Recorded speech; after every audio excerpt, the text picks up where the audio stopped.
Lessons in Love, Introduction. A Course in Miracles, Chapter 6, Text, Section Introduction. The relationship between anger and attack is obvious. Why? Because attack leaves bruises. When I'm angry and I punch you in the face, I can see the blood or I can hear the scream. I can measure the damage. That's why it feels obvious.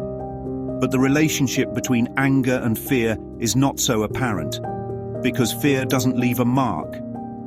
Fear wears masks. Fear shows up as silence, sarcasm, tension, or bravado. But underneath, it's trembling. Underneath, it's a child hiding behind armor. The Course says anger always involves projection of separation. It lays out a trifecta. First, you must believe you've been attacked. Second, you must believe your anger is justified. Third, you must believe you are not responsible for what you feel. Let's walk through all three. You must believe you've been attacked. Someone disrespects you. They roll their eyes, interrupt your story, post something shady online. You feel heat rise in your chest, and you say, "You're not going to disrespect me." But pause. Who is the me you think is being disrespected? A name, a role, an image of yourself you've been trying to defend. That's the ego. The attack wasn't real, but the belief in the image made it feel real. That's the first trap. Now the second. You believe your anger is justified.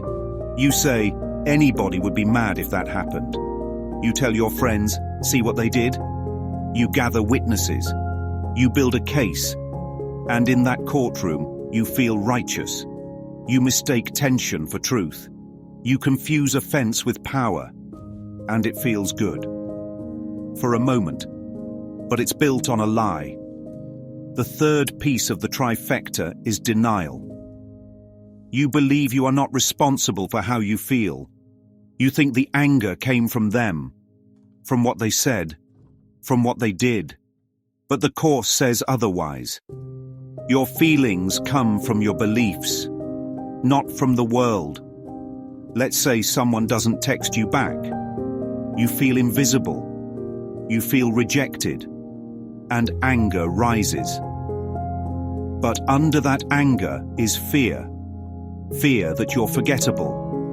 Fear that you don't matter. Fear that you are not enough. And rather than face that fear, the ego redirects it outward. Now you lash out. Now you threaten to block them.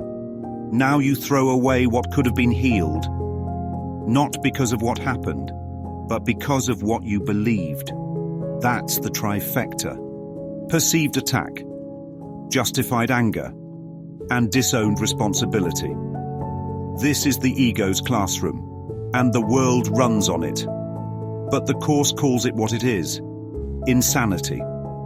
What can be expected from insane premises except an insane conclusion? The only way out is to go back and question the premises. You cannot be attacked. Attack has no justification. And you are responsible for what you believe. This is not a burden. This is liberation. Because if you are not being attacked, you don't need to defend. If the attack isn't real, you don't need to retaliate. If your beliefs create your experience, you can choose again. This chapter says everyone teaches. And everyone teaches all the time. You don't need a classroom. Your life is the lesson. Every response you give teaches what you believe. Every sigh, every silence, every pause or panic. It all reveals your thought system. Jesus doesn't say, worship me. He says, take me as your model for learning. Why? Because his life was the extreme example. Not of suffering, but of peace in the face of suffering. He showed us how to walk through betrayal and not collapse, how to hear accusations and not defend, how to love in a world built on attack. That's why he says, follow me. Not because he was above us, but because he remembered who he was. And he's here to help us remember too.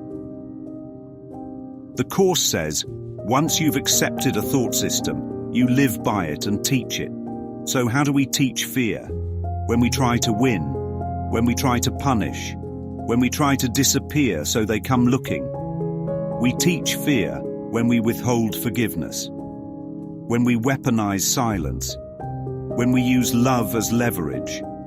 But we teach love when we pause, when we question our judgment, when we drop the script and ask, what is this for? We teach love when we are willing to not be right, to not be special, to not be separate. The Course says your allegiance can be replaced. You don't have to be loyal to guilt. You can shift your faith from fear to truth. Because faith is not the problem. The placement is. You've been faithful to suffering. Now be faithful to healing. You've been loyal to punishment. Now be loyal to peace. Love is not a soft emotion. It's a hard reset. It's a new thought system. It's a way of seeing. It's a way of not joining in attack. The lessons of love don't require you to be perfect. They require you to be willing. Willing to follow a new teacher. Willing to look at your beliefs. Willing to stop rehearsing your pain. This is the beginning. Not of control, but of correction. Not of fear, but of remembering. This is the chapter that teaches you that love is not something you get. Love is something you are. This is the introduction to the lessons of love. And this is the call to begin again.